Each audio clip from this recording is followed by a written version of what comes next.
ಯೋಗಸನ್ಯಸ್ತಕರ್ಮಾಣಂ ಯೋಗಸನ್ಯಸ್ತಕರ್ಮಾಣಂ ಯೋಗಸನ್ಯಸ್ತಕರ್ಮಾಣಂ ಜ್ಞಾನಸಂಛಿನ್ನ ಸಂಶಯಂ ಜ್ಞಾನಸಂಛಿನ್ನ ಸಂಶಯಂ ಜ್ಞಾನಸಂಛಿನ್ನ ಸಂಶಯಂ ಆತ್ಮವಂತಂ ಆತ್ಮವಂತಂ ಆತ್ಮವಂತಂ ನ ಕರ್ಮಾಣಿ ನ ಕರ್ಮಾಣಿ ನ ಕರ್ಮಾಣಿ ನಿಬಧ್ನಂತಿ ನಿಬಧ್ನಂತಿ ನಿಬಧ್ನಂತಿ ಧನಂಜಯ ಧನಂಜಯ ಧನಂಜಯ ಯೋಗಸನ್ಯಸ್ತಕರ್ಮಾಣಂ ಯೋಗಸನ್ಯಸ್ತಕರ್ಮಾಣಂ ಯೋಗಸನ್ಯಸ್ತಕರ್ಮಾಣಂ ಜ್ಞಾನಸಂಛಿನ್ನ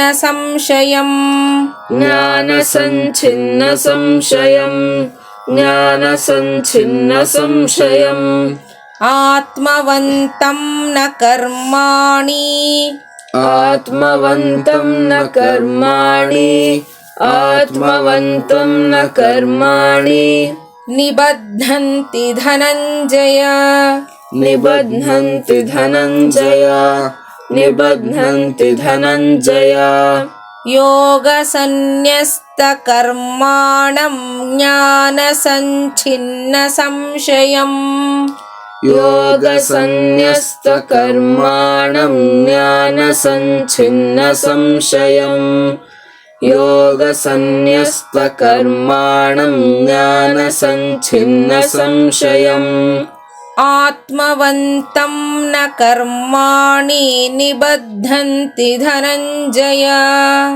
ಆತ್ಮವಂತಂ ನ ಕರ್ಮಾಣಿ ನಿಬಧ್ನಂತಿ ಧನಂಜಯ ಆತ್ಮವಂತಂ ನ ಕರ್ಮಾಣಿ ನಿಬಧ್ನಂತಿ ಧನಂಜಯ ಯೋಗಸನ್ಯಸ್ತಕರ್ಮಾಣಂ ಜ್ಞಾನಸಂಛಿನ್ನ ಸಂಶಯಂ ಆತ್ಮವಂತಂ ನ ಕರ್ಮಾಣಿ ನಿಬಧ್ನಂತಿ ಧನಂಜಯ ಯೋಗಸನ್ಯಸ್ತಕರ್ಮಾಣಂ ಜ್ಞಾನಸಂಛಿನ್ನ ಸಂಶಯಃ ಆತ್ಮವಂತಂ ನ ಕರ್ಮಾಣಿ ನಿಬಧ್ನಂತಿ ಧನಂಜಯ ಯೋಗಸನ್ಯಸ್ತಕರ್ಮಾಣಂ ಜ್ಞಾನಸಂಛಿನ್ನ ಸಂಶಯಂ ಆತ್ಮವಂತಂ ನ ಕರ್ಮಾಣಿ ನಿಬಧ್ನಂತಿ ಧನಂಜಯ.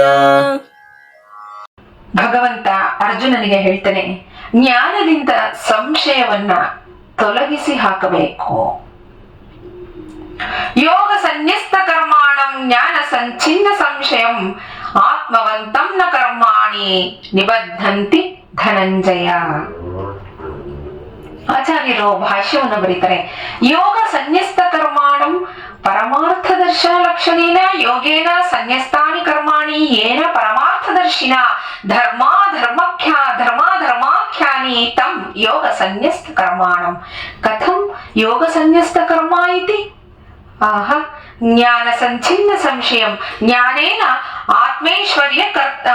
ಆತ್ಮೈಶ್ವರ್ಯೈಕತ್ವ ದರ್ಶನ ಲಕ್ಷಣೇನ ಸಂಚಿನ್ನಃ ಸಂಶಯಃ ಯಸ್ಯ ಸಹ ಜ್ಞಾನ ಸಂಚಿನ್ನ ಸಂಶಯಃ ಯ ಏವಂ ಯೋಗ ಸನ್ಯಸ್ತ ಕರ್ಮಾತಂ ಆತ್ಮವಂತಂ ಅಪ್ರಮತ್ತಂ ಗುಣಚೇಷ್ಟಾರೂಪೇಣ ದೃಷ್ಟಾನಿ ಕರ್ಮಾಣಿ ನ ನಿಬಧ್ನಂತಿ ಅನಿಷ್ಟಾದಿರೂಪಂ ಫಲಂ ನಾರಭಂತೆ ಹೇ ಧನಂಜಯ.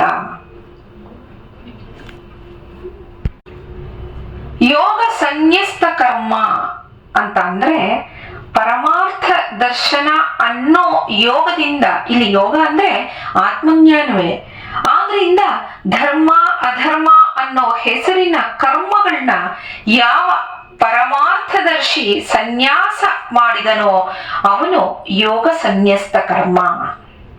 ಅಂದ್ರೆ ಧರ್ಮಾಧರ್ಮಗಳು ಅವನಿಗೆ ಇರೋದಿಲ್ಲ. ಜ್ಞಾನಿಯಾದವನಿಗೆ, ಮುಮುಕ್ಷುಗೆ, ಸನ್ಯಾಸಿಗೆ ಧರ್ಮಾಧರ್ಮಗಳು ಇರೋದಿಲ್ಲ. ಅವನು ಅದ್ರ ಬಗ್ಗೆ ಅದನ್ನೆಲ್ಲ ದಾಟಿರ್ತಾನೆ, ಅದನ್ನೆಲ್ಲ ಬಿಟ್ಟಿರ್ತಾನೆ, ಅವನಿಗೆ ಅದು ಯಾವುದು ಬೇಕಿರಲ್ಲ ಅಂತ. ಇವನು ಜ್ಞಾನ ಸಂಚಿನ್ನ ಸಂಶಯ ಅಂದ್ರೆ ಜ್ಞಾನದಿಂದ ಆತ್ಮನೂ ಈಶ್ವರನೂ ಒಂದೇ ಅನ್ನೋ ಜ್ಞಾನದಿಂದ ಸಂಶಯವನ್ನ ಕತ್ತರಿಸಿಕೊಂಡವನು. ಅಂಥವನು ಯಾವನೋ ಅಂತಹ ಆತ್ಮವಂತನನ್ನ ಎಚ್ಚರಿಕೆಯನ್ನ ಕಳ್ಕೊಳ್ಳದೆ ಇರೋನ್ನ ಕರ್ಮಗಳು ಕಟ್ಟಿ ಹಾಕಲ್ಲ.